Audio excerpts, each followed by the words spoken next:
전화에 대한 통제를 강화해 외부 문물 유입과 주민의 사상 이완을 막으려는 의도로 풀이됩니다. 날씨입니다.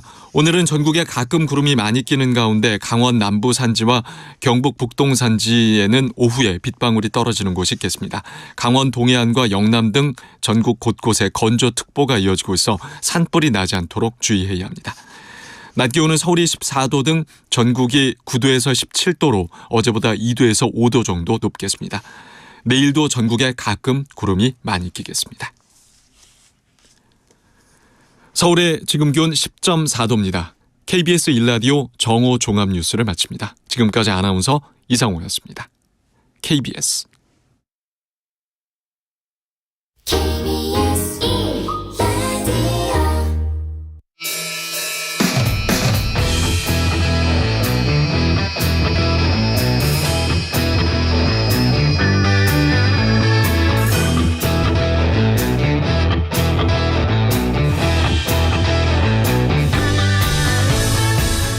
주말 시사의 중심, 정관용의 시사본부.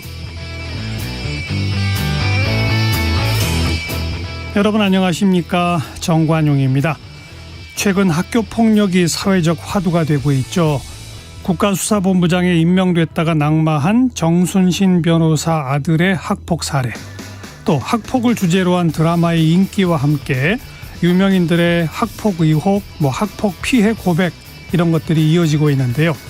최근에 발표된 한국교육개발원의 학폭 실태조사 분석 보고서에 따르면 피해 사실을 알렸음에도 피해 학생 3명 가운데 1명은 문제가 해결되지 않았다, 이렇게 응답했답니다.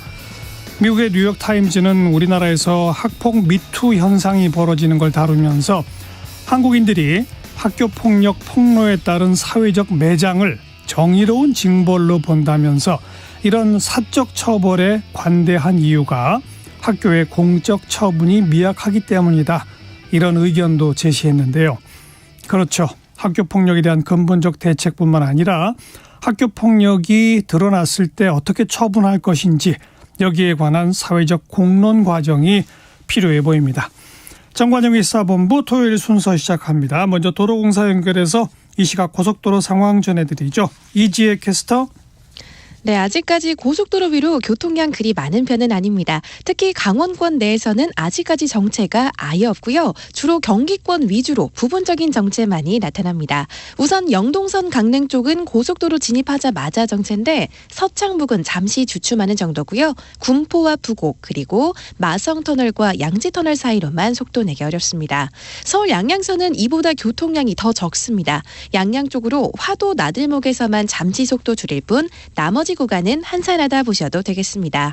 충청권 정체는 그나마 경부선에서 가장 길고요. 부산 쪽 옥산 부근 통과하기가 어려운데 옥산 분기점일 때 지금 10km 구간 막혀 있습니다. 청주까지 쭉 어렵고 이 시각 서울요금소부터 청주 나들목까지 1시간 30분 이상 예상하고 있습니다.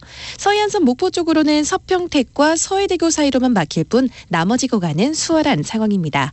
중부선 이용해 충청권 가시더라도 정체 걱정 크게 안 하셔도 되겠습니다. 남이 쪽으로 호법이나 진천 부근에서만 각각 짧은 정체입니다. 지금까지 고속도로 상황이었습니다.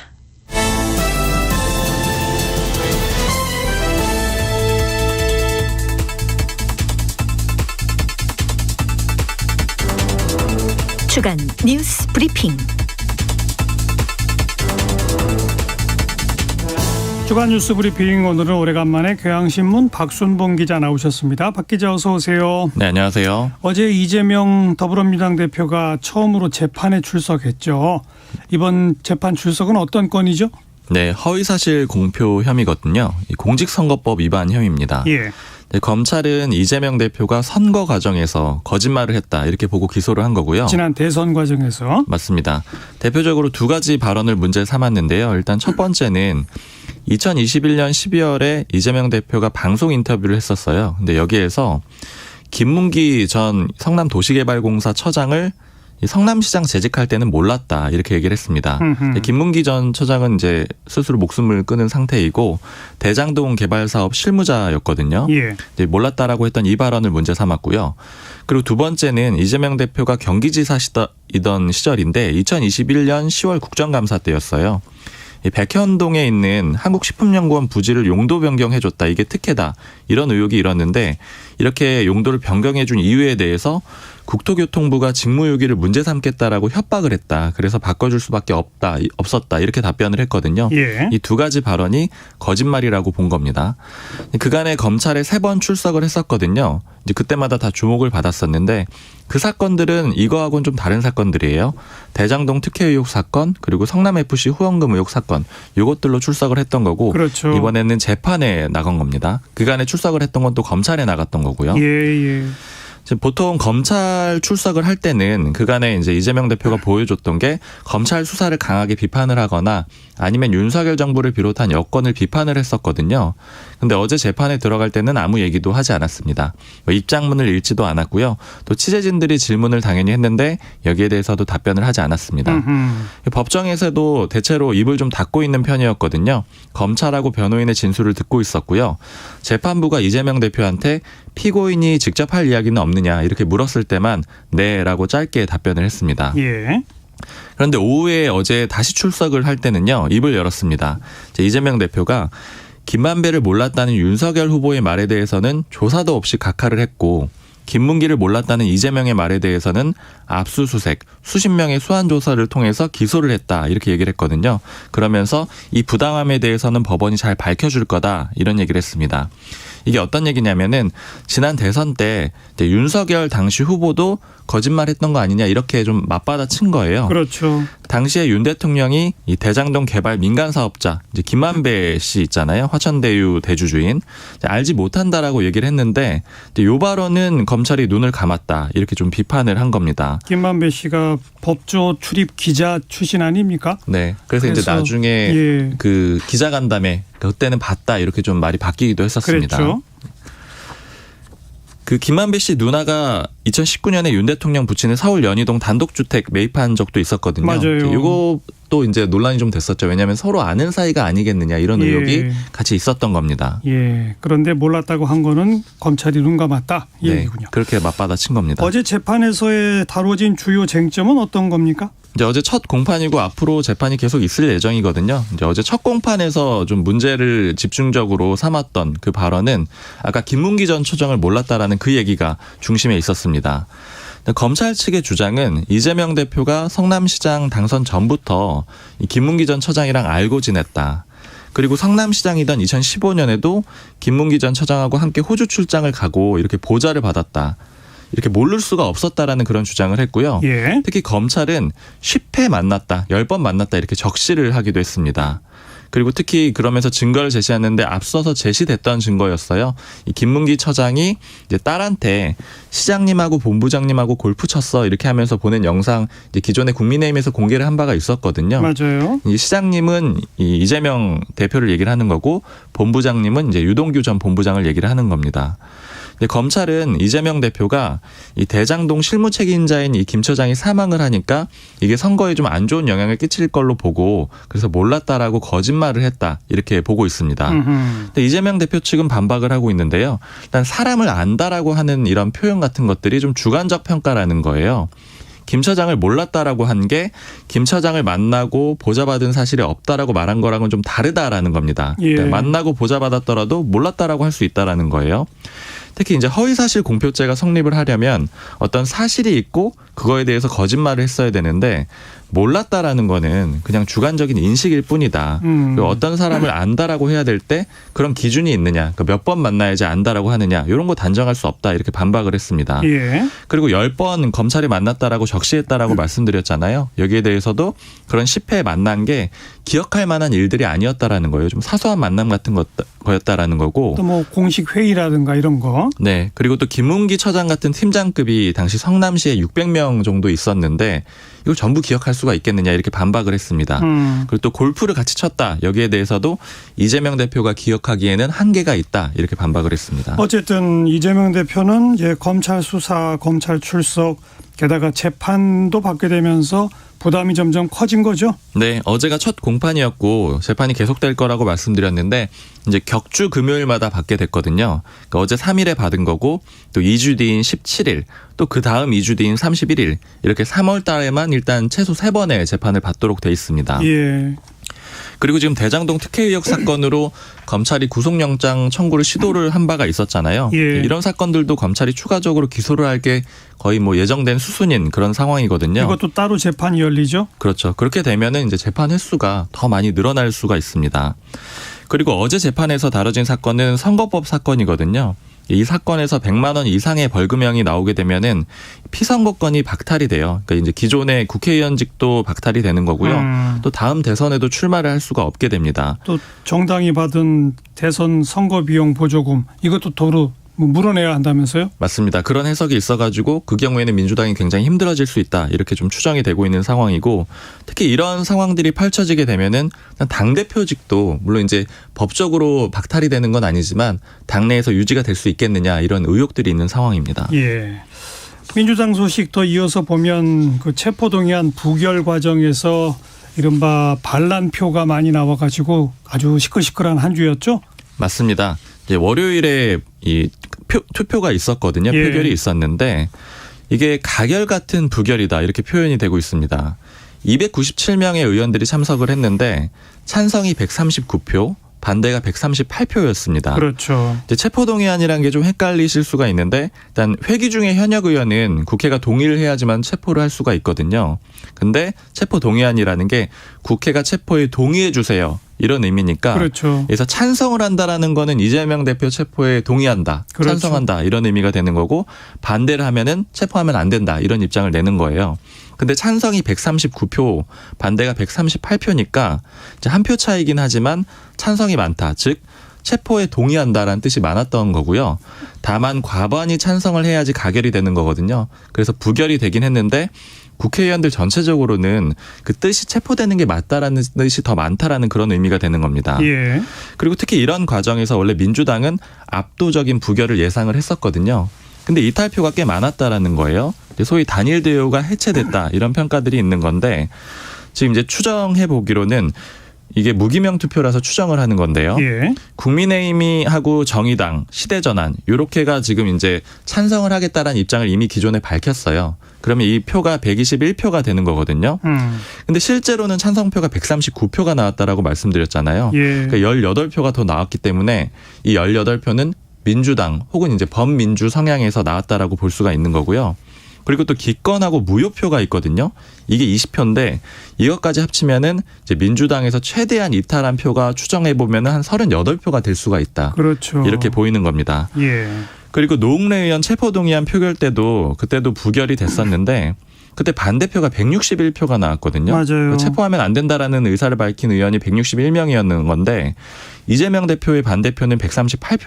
그러니까 오히려 노웅래 의원 표결 때보다 23표가 더 적었다. 이런 점도 좀 주목이 되고 있습니다. 이런 표결 결과 때문에 민주당은 아주 강한 후폭풍에 지금 휩싸여 있지 않습니까? 네, 지금 대표적으로 민주당 강성 당원들, 이제 특히 이재명 대표의 강성 지지층들이 이낙연 전 대표를 영구 제명해야 된다. 이런 이 청원을 민주당 권리당원 게시판에 올리기도 했습니다. 그러니까 왜 이낙연 전 대표를 얘기를 하냐면은 이제 그때 그 대선 후보 경선 과정에서 이 대장동 의혹이 제기가 됐었거든요. 그렇죠. 이걸 이낙연 전 대표 쪽에서 제기했다라고 보고 그 원인이 거기에 있다. 이렇게 비판을 하고 있는 겁니다. 그리고 어제는 여의도 민주당사 앞에서 수박 모양의 풍선을 터뜨리는 행사를 이 민주당 강성당원들이 했거든요. 그러니까 이제 이 수박이 좀 속어로 쓰이는 거잖아요.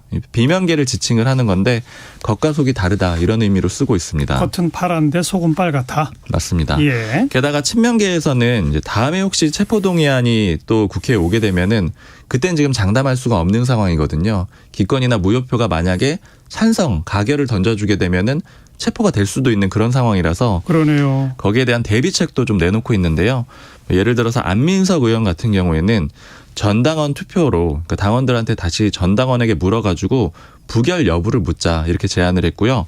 김남국 의원은 권고적으로라도 부결을 당론으로 채택을 해야 된다 이런 얘기를 했습니다.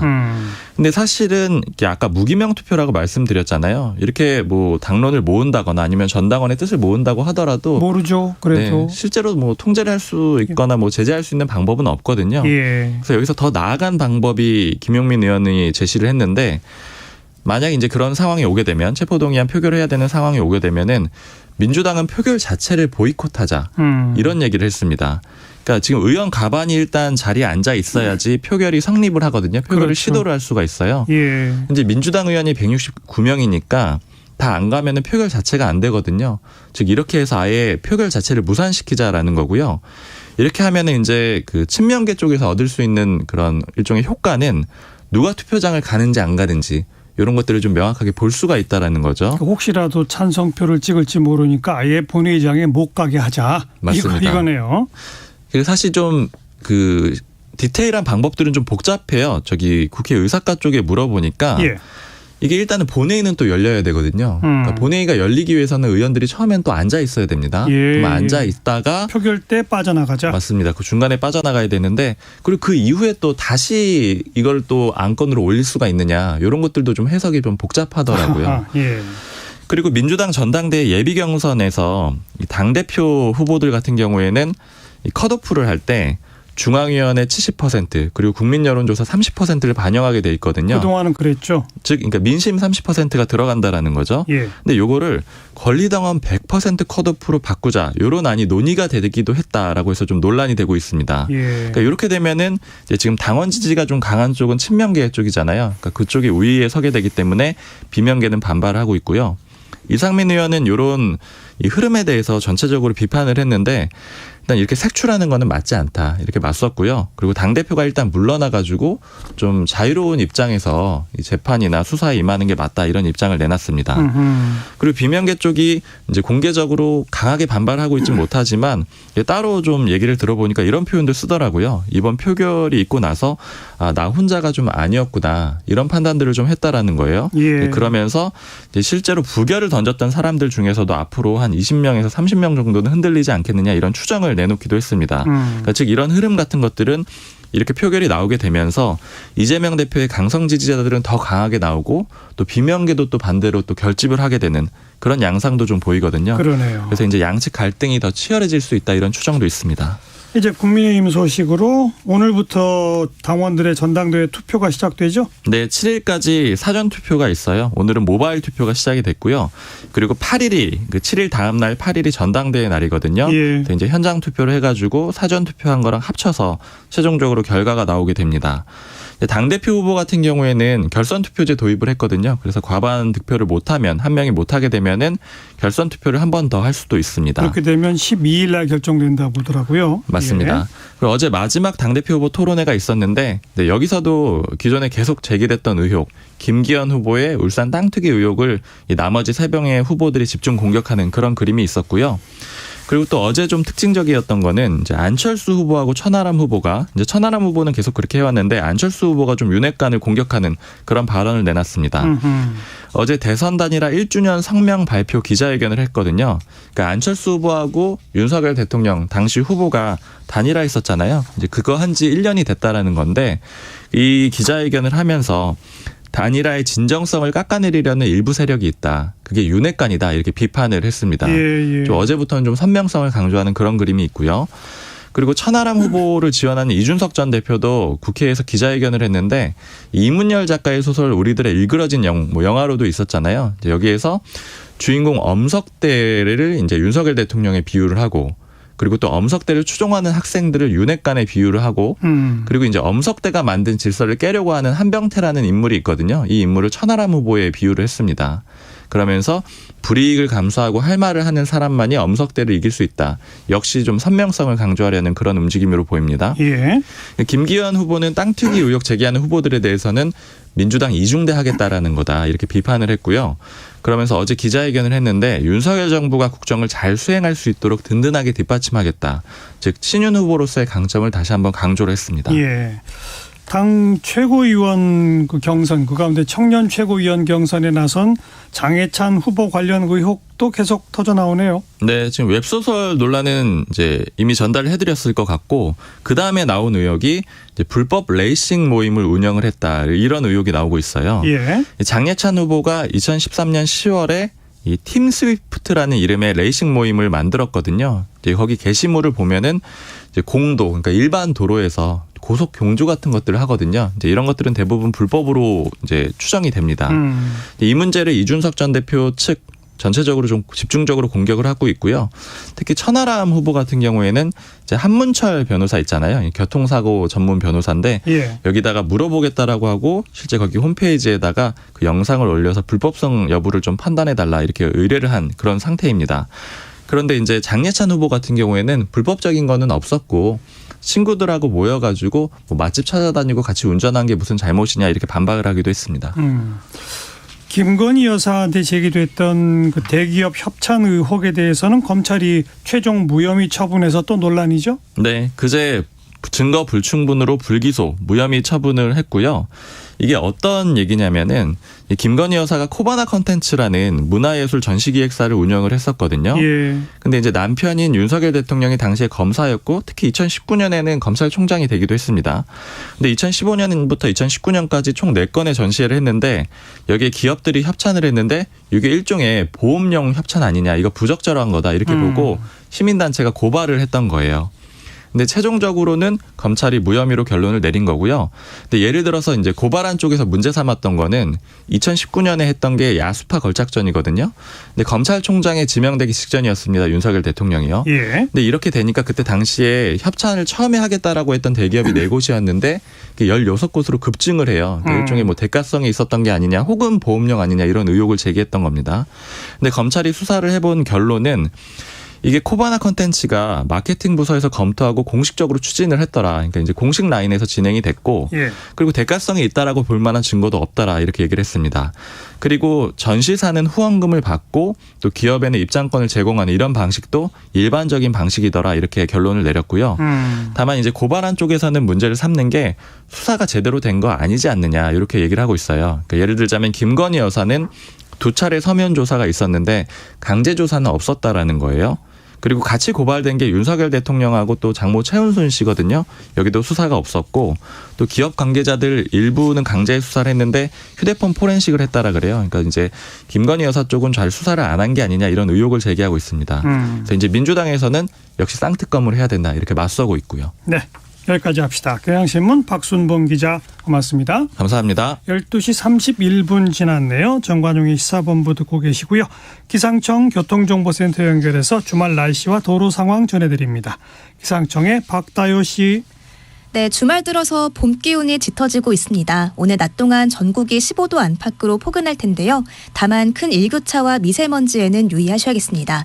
아침에 영상 3도로 출발한 서울은 한낮에 14도까지 오르겠고요. 강릉, 제주 14도, 대전, 부산 15도, 광주는 17도 안팎으로 대부분 어제보다 1도에서 5도 정도 높겠습니다. 지금 공기질은 대전, 충남을 제외한 중부지방과 경상권에서 나쁨 단계인데요. 밤에는 전라권을 비롯한 더 많은 지역의 먼지 농도가 높아지겠습니다. 오늘 오후 강원 남부 산지와 경북 북동 산지엔 빗방울이 떨어지는 곳이 있겠습니다. 당분간 뚜렷한 비 소식 없이 대기가 메말라갈 텐데요. 전국에 산불경보가 주의 단계에 내려진 가운데 건조특보가 확대하고 있고요. 특히 강원 영동엔 건조경보가 내려져 있습니다. 모레 오후부터 영동 지역에 바람도 매우 강해질 것으로 보여서 불씨 관리를 철저히 해주시는 게 좋겠습니다. 지금 서울의 기온 11.1도입니다. 날씨 정보였습니다. 이어서 이 시각 교통정보입니다. KBS 교통정보센터의 정현정 씨입니다. 네, 오늘 서울 시내는 집회가 있을 예정입니다. 약 10만 명 가량이 모일 것으로 예상되는 세종대로 숭례문에서 태평교차로 구간이 특히 혼잡할 것으로 예상되고요. 현재는 집회는 시작되지 않았지만 무대 설치 및 준비 작업으로 세종대로 광화문 방면으로 숭례문에서 태평교차로 전면 통제 후에 반대 방면 차로를 나누어서 통행시키고 있습니다. 도로 이용에 참고해 주시고요. 날씨가 따뜻해졌는데요. 주말을 맞아서 다른 지역으로 나들이 계획하시는 분들 많으실 겁니다. 먼저 경부고속도로 부산 쪽으로는 한남에서 서초 구간 막히고요. 오산 부근에서 남사까지는 10km 가까이 정체 늘었습니다. 안성 부근에서 입장 부근까지 밀리고요. 안성 부근에서는 승용차도 고장나 있습니다.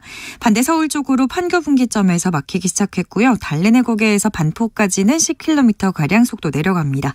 서해안고속도로 목포 쪽입니다. 서평택 부근에서 3km가량 천천히 가고요. 서평택에서 서해대교까지 이어서 밀립니다. KBS 교통정보센터에서 정현정입니다.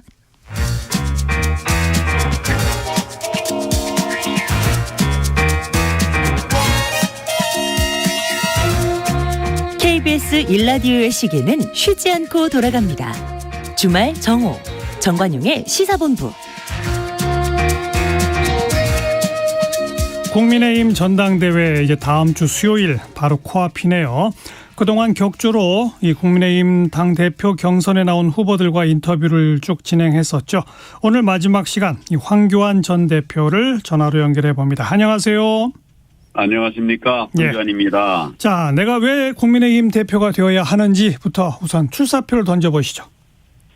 당이 위기고 나라도 힘든데 당이 제 역할을 다 잘 못하고 있습니다. 그래서 경험 있고 또 그동안 여러 영역에서 싸워온 투쟁해본 그런 제가 나서서 당을 좀 바로 잡아내야 된다. 그렇게 해야 윤석열 대통령의 성공을 기약할 수 있다. 이런 생각에서 당대표 출마 선언을 했습니다. 예, 당이 위기라고 하셨는데 어떤 위기죠? 또 어떻게 왜 제 역할을 못하고 있다고 보시나요? 우선 정치적으로는 지금 민주당이 국회를 장악하고 있지 않습니까? 예. 사실상 법원도 장악하고 있고요. 우리 윤석열 대통령이 행정만 가지고서는 나라를 끌어갈 수가 없지요. 그런 가운데서 우리가 정말 투쟁력이 있어야 되는데 그런 것도 부족하고 이러기 때문에 밖에서 볼 때는 평온한 것 같지만 실제 안에서는 굉장히 걱정할 일들이 많습니다. 그래서 제가 당의 위기라고 말씀을 드리는 겁니다. 예. 그리고 당이 제 역할을 못하는 핵심적인 이유는 뭐라고 보세요? 방금 말씀드린 것처럼 싸워야 할 때 싸우질 못하는 거예요. 투쟁하고 싸워야 할 때 싸우질 못하고 여러 의원들이 잘 하고 있지만은 그러나 내 의석, 내 자리 그것만 생각하는 이런 분들이 적질 않아요. 예. 이런 부분은 참 국민들이 실망을 할 수밖에 없는 그런 부분이죠. 예. 싸워야 할 때 싸우지 못한다. 야당은 그럴 수 있습니다만 여당은 싸우는 게 주된 역할이 아니지 않은가요? 이름은 여당인데 아하. 국회가 장악돼 있으니까 말만 여당이지 무슨 여당입니까? 지금 법안을 제대로 통과시키고 있나요? 예산을 또 뜻대로 하고 있나요? 예. 그러니까 말만 문의만 여당이에요. 그렇기 때문에 야당처럼 싸워서 이제 다음 총선에서 반드시 정말 여당다운 여당으로 만들어가야 된다. 그것이 제가 생각하는 방향입니다. 네, 방금 언급하신 것처럼 의석수의 한계가 있는데 싸운다고 법안을 통과시킬 수 있을까요? 법안을 통과시키기 위해서 노력을 하는 이런 것들이 없으면 통과되지 않습니다. 숫자가 적어도 옛날에 민주당은 숫자가 적어도 자기들 뜻대로 다 했어요. 우리는 숫자 얘기하면서 못하고 있단 말이죠. 네, 그런 차이를 제가 얘기하는 겁니다. 예.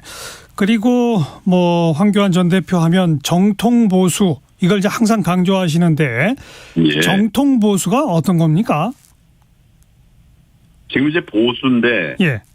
보수라고 하는 것은 자유민주주의 시장경제를 기반으로 해서 나라를 운영하는 것이 보수 아니겠습니까? 예. 그러니까 이름만 보수지 실제로는 보수답지 못한 또는 가짜 보수, 엉터리 보수 이런 저희 선명하지 못한 보수들이 참 많습니다. 예. 그래서 저는 이제 선명한 보수를 다시 일으키다 이런 관점에서 정통보수 정당 얘기를 하고 있는 거죠. 그러니까 엉터리 보수의 내용이 뭐죠? 그러니까 국민의힘에서 어떤 일들이 엉터리 보수적으로 하는 행동입니까?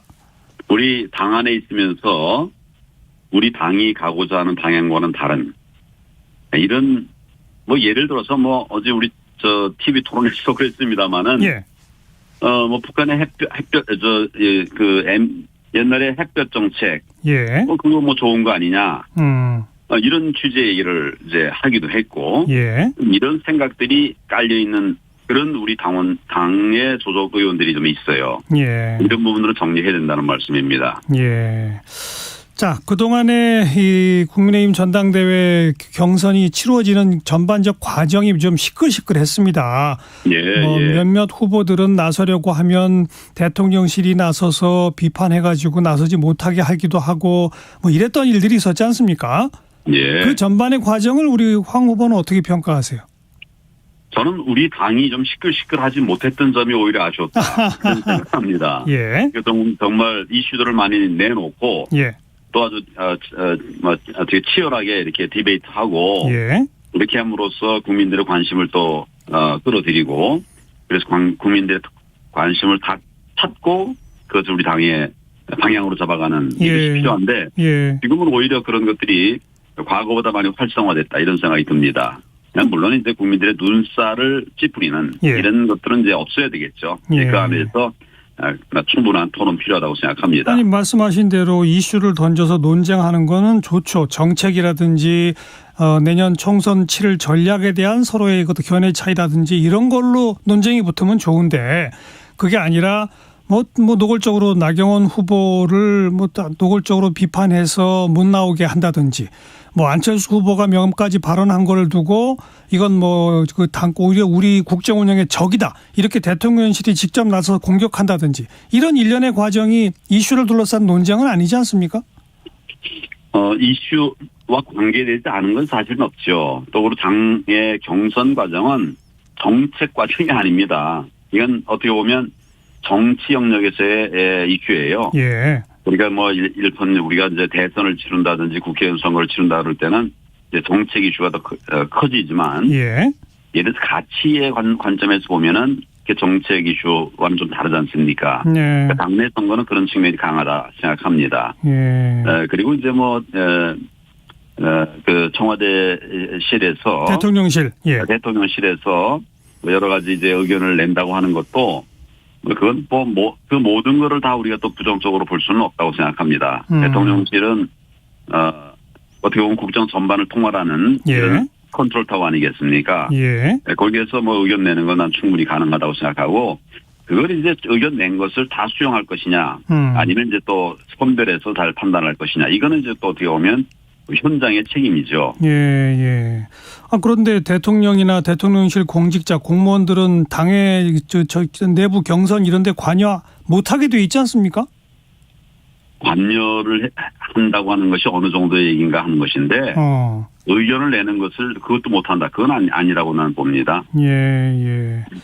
언론이고 다 의견을 자유롭게 내고 있지 않습니까? 근데 정치권 전반이 보기에 이번에는 윤석열 대통령도 직접 개입하고 대통령실까지 개입하면서 김기현 후보 당대표 만들기에 전반부에는 특히 일로 매진했다라는 분석인데 솔직히 황교안 후보는 섭섭하지 않으세요? 그런 일련의 과정이? 저도 좀 많은 지원을 받으며 정치를 했으면 좋겠어요. 저는 사실은 이제 새 정치를 하겠다고 정치를 하고 있는 사람인데 새 정치를 하는 게 쉽지 않더라고요.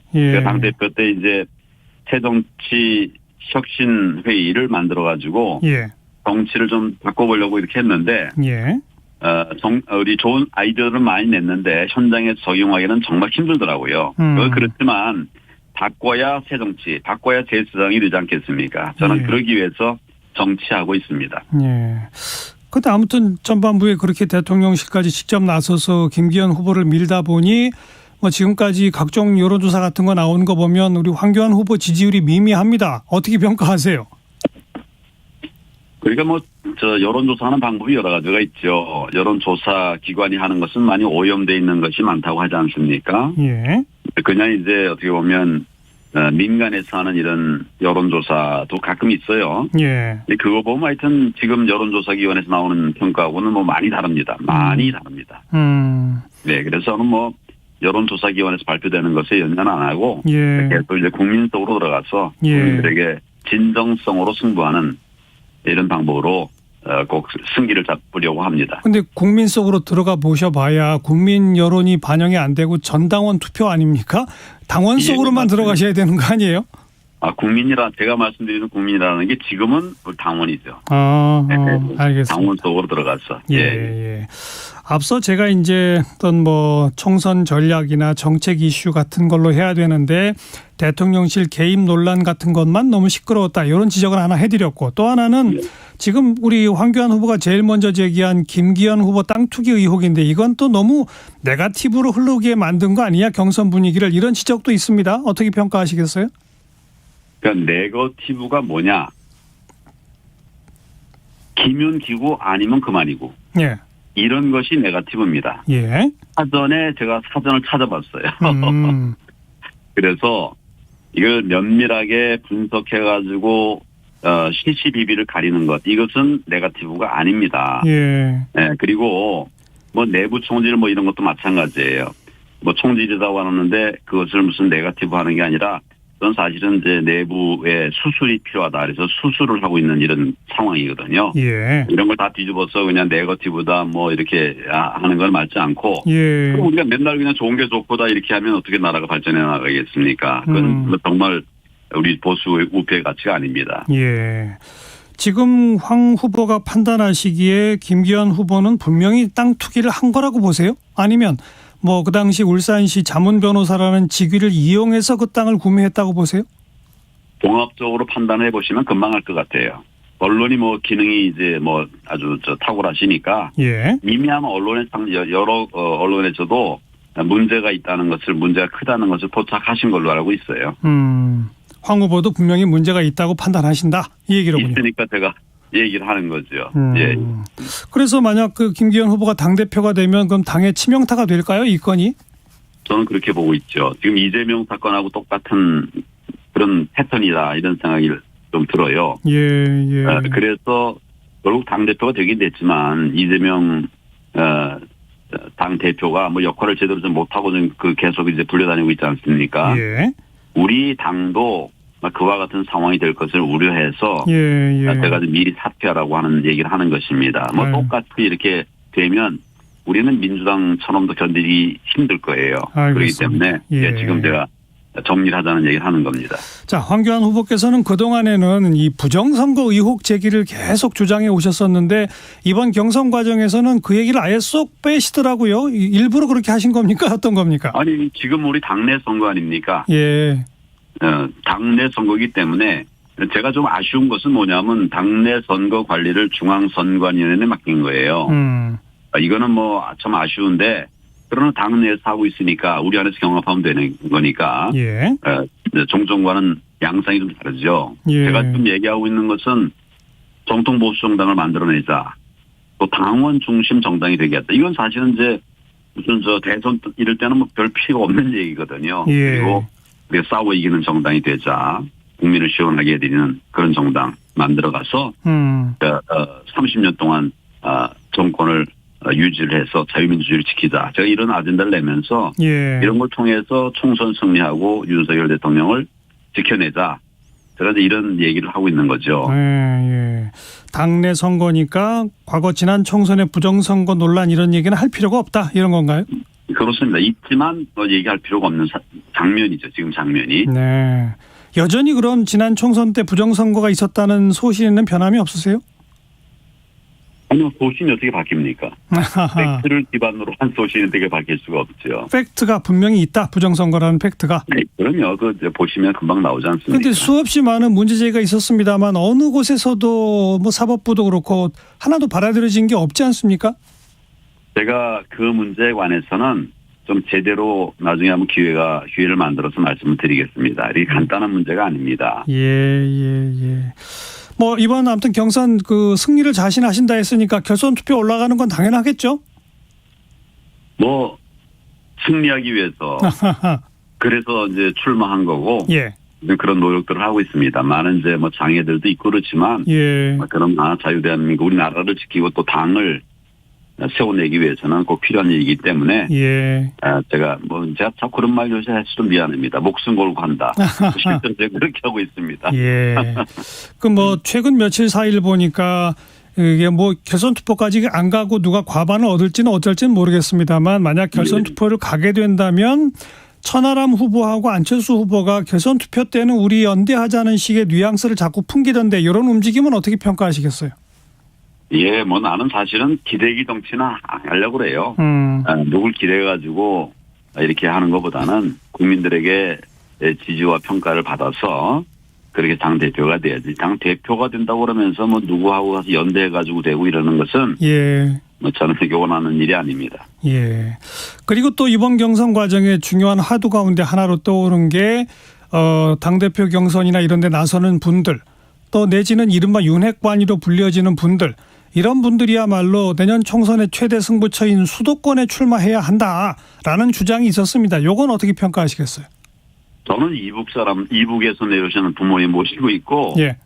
서울에서만 계속 자랐고, 근데 근무하는 건 또 이제 영남 이제 전국에 다 근무를 했어요. 예. 아쉽게도 호남에서는 근무를 못했습니다만은, 예. 저는 뭐 수도권, 뭐 지역, 뭐 그런 거는 큰 의미가 없다고 생각합니다. 정말 좋은 정치인재가 나오면, 예. 뭐 호남 출신이지만은 서울에서도 될 수 있고, 난 사실은 영남에서 될 수 있다고 봐요. 그걸 자꾸 그걸 이슈화해가지고 우리가 상처나게 하는 이런 건 난 좋은 일이 아니라고 생각합니다. 그래도 수도권이 최대 승부처가 맞으니까 당에 힘 있는 실세들이 수도권에 좀 나서서 선거를 이끌어라 이런 주장을 할 수 있는 거 아닙니까? 아니 물론이죠. 저는 그걸 뭐 험지라고 표현해가지고 제가 스스로 험지 출마를 했었습니다마는 그러나 아예 그걸 네이밍을 해가지고 뭐 수도권이니 영남권이니 해가지고 이렇게 그렇게 하는 거는 이제 저는 바람직하지 않다고 생각합니다. 예, 이렇게 딱 찍어서 그냥 누구누구는 어디로 가라 이런 건 옳지 않다 이 말씀이로군요. 그렇죠. 어려운 저도 지금 나중에 필요하면 험지 출마를 하려고 그러는데 예. 뭐 어떤 사람은 지난번에 종로에 나왔으니까 이번에 나올 거냐 그렇게 말씀하시는데 예. 지난번은 종로가 가장 험지였어요. 예. 근데 지금 우리 당원이 지금 거기서 국회의원 하고 있지 않습니까? 예. 이미 거의 이제 험지가 아니죠. 예. 그걸 자꾸 이제 정치적 네이밍으로 할 게 아니라 예. 정말 당을 위해서 필요한 이런 출마 필요하다고 생각합니다. 그 다음 총선에 어디 나가실 건지 결정하셨습니까? 예, 그 당시의 상황에서 가장 어려운 곳을 나가려고 합니다. 지금 상황이 아니라 그때 상황에서? 그렇죠. 그때 가장 어려운 곳이 험지죠. 네.